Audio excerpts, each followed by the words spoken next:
Olá vocês! No vídeo de hoje vou atender a um pedido de uma inscrita que deseja saber um pouco mais sobre pensão por morte de militar.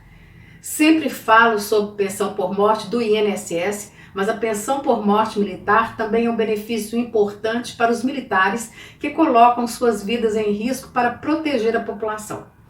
Porém, muitos militares e seus dependentes ainda não conhecem convenientemente sobre seus direitos e como a pensão por morte funciona, pois as regras são diferentes da pensão por morte comum.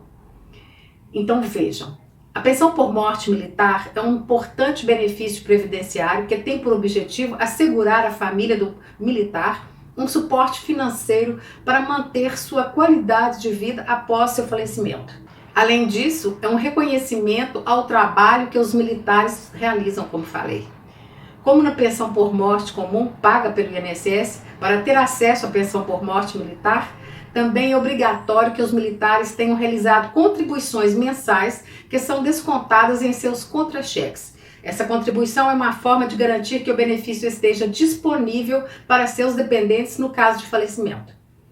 De acordo com a legislação militar, são contribuintes obrigatórios os militares das Forças Armadas, ativos e inativos, bem como seus pensionistas. Essa garantia se estende para os militares da Marinha, do Exército e da Aeronáutica, independentemente da patente ou tempo de serviço.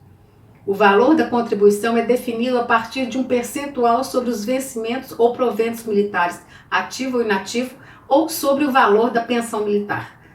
Com a reforma da Previdência em 2019, o percentual a partir de 2020 passou para 9,5% e 10,5% a partir de 2021. Antes da reforma, o percentual era de 7,5%. Segundo informação do governo, o aumento foi necessário para garantir a sustentabilidade financeira do sistema previdenciário militar e manter o pagamento dos benefícios aos seus dependentes.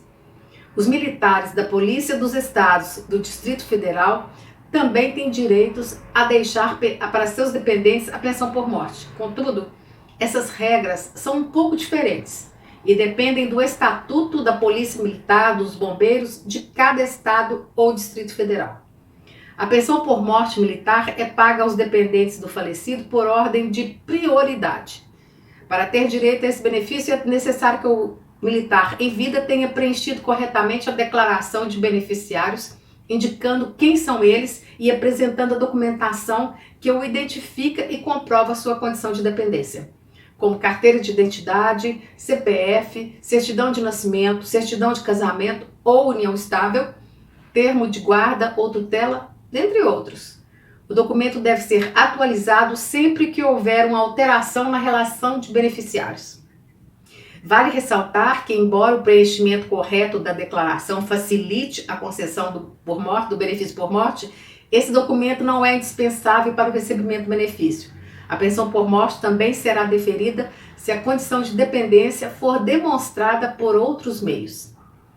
Normalmente existem 3 ordens de prioridade entre os dependentes para o recebimento da pensão do militar. Na primeira ordem está o cônjuge ou companheiro, o ex-cônjuge ou ex-companheiro que recebia pensão alimentícia. Estão também os filhos, enteados ou tutelados pelo militar até a idade de 21 anos ou até 24 anos, se forem estudantes universitários, e acima dessa idade, quando o filho for inválido ou enquanto durar a invalidez. Nessa primeira ordem, a dependência econômica é presumida, não sendo necessário provar que eram sustentados pelo militar para terem direito à pensão por morte. Na segunda ordem de prioridade, os beneficiários da pensão por morte estão os pais do militar falecido, desde que comprovada a dependência econômica. Essa comprovação deve ser realizada por meio de documentos que demonstrem como os pais eram sustentados pelo filho militar, mesmo que parcialmente. São documentos que demonstram a dependência, como comprovantes de pagamento de mesada, contas de casa, aluguel, plano de saúde e outras despesas significativas para o sustento dos pais. Ajudas esporádicas do filho militar não servirão para comprovar a dependência econômica.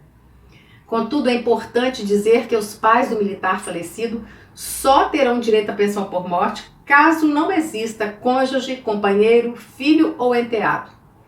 Ou seja, a concessão do benefício para os pais só ocorrerá em situações específicas quando não houver nenhum dependente da primeira ordem com direito à pensão por morte. A terceira ordem de prioridade dos beneficiários da pensão por morte militar é destinada aos irmãos órfãos até 21 anos ou até 24 anos, se forem estudantes universitários ou inválidos enquanto durar a invalidez. Para que possam receber o benefício, esses irmãos devem comprovar a dependência econômica também por meio de documentos demonstrando a responsabilidade do militar falecido pelo seu sustento ou ajuda para parte do sustento. Assim como ocorre com os pais, a comprovação da dependência econômica dos irmãos órfãos pode variar de acordo com o caso concreto, mas é fundamental que seja realizado de forma adequada para que o benefício seja concedido. Caso o militar tenha deixado cônjuge, companheiro, filho ou enteado e tutelado, os integrantes da segunda e da terceira ordem de prioridade não terão direito à pensão por morte. Quanto ao valor, a pensão por morte militar terá valor equivalente à remuneração ou provento do militar que estava na ativa ou inativo. Existe ainda promoção após a morte do militar, conhecida como promoção post-mortem. Ela deve ser paga aos beneficiários a partir da data do falecimento do militar. Concluindo, então, a pensão por morte militar é um benefício financeiro equivalente à remuneração ou proventos do militar com critérios específicos para os casos de morte decorrentes de acidente ou doença em serviço, além de existir garantias para os militares que perdem o posto ou graduação e também para aqueles que são promovidos após a morte. Como existem poucos vídeos aqui no canal falando sobre pensão por morte de militar, os próximos vídeos vou trazer outros breves esclarecimentos sobre esse benefício específico para que os pensionistas e dependentes possam conhecer melhor seus direitos. Até o próximo vídeo e não se esqueçam de deixar sua curtida e inscrever-se no canal. Assim poderemos alcançar mais pessoas. Até o próximo!